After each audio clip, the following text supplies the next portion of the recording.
What kind of materials do you need to make a tie-dye t-shirt?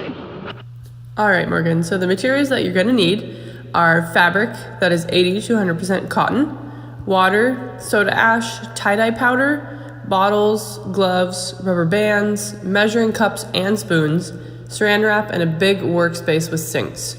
And you're gonna need clothes that can get messy. About how long does it take to complete a tie-dye t-shirt? It takes about an hour to 3 hours, depending on how much fabric that you're dyeing. The dyed items also have to sit overnight, so preferably 8 to 10 hours, but don't really go any more than that.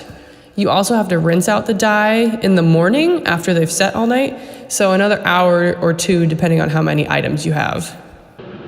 What are your main steps in making a successful tie-dye t-shirt? The main steps for tie-dyeing are, first, you need to wash all of your t-shirts and any fabric that you're going to be dyeing in a washing machine to get any chemicals off of it from shipping and processing. Next, you'll soak your t-shirts in soda ash. And soda ash is a chemical, so you need to make sure you wear gloves while you're doing this part of the process just to be safe. You'll use 1 cup of soda ash per gallon of warm water. You're going to want to soak your fabric for about 15 minutes. And the whole point of the soda ash is that it helps the dye adhere to the fabric. So you're gonna, while our shirts are soaking in our soda ash, we're gonna go ahead and mix our dye. We'll mix 1 tablespoon of dye powder per 1 cup of warm water.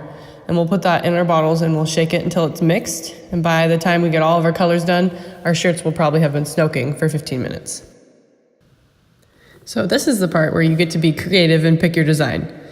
There's several types of designs. There's swirls, V's, crumples. You can do hearts. You can do multiple swirls. You can pretty much do anything. You really can't mess tie-dye up. It's always going to come out looking great. But for the sake of time for our podcast, we're going to pick a single center swirl.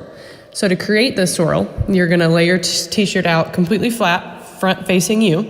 You're going to pinch in the center of your t-shirt, and you're going to start twisting very tightly. And you want to make sure your twists are tight, because the tighter it is, the better the swirl you're going to get. So you're going to keep twisting until your whole shirt has been twisted up, and then you'll move on to rubber banding. Rubber band your shirt so it looks like it's a pizza that's been sliced up. And depending on the size of your shirt, you'll usually use around 3 to 6 rubber bands. Now we start dyeing. To dye the center swirl, we'll pick out our colors, and usually you dye each slice of the pizza that you've created a different color in kind of a pattern. So if you have picked 6 colors, then you'll fill in your 6 slices of pizza with 6 different colors. But if you've only picked 3 colors, you can do kind of a pattern. Then you'll flip it over and you do the same to the other side, making sure that the dye is penetrating the fabric all the way through so that you're not getting huge white spots. Then you'll wrap it up in saran wrap and let it sit overnight. The next morning, you'll unwrap your shirt and you'll start rinsing with cold water.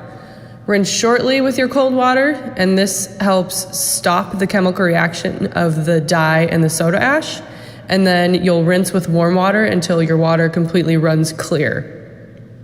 Then you can wash your tie-dye in the washing machine with dark clothes or towels or something that you don't care if it gets a little bit of the leftover dye on. And then you can dry your tie-dye and it's ready to wear.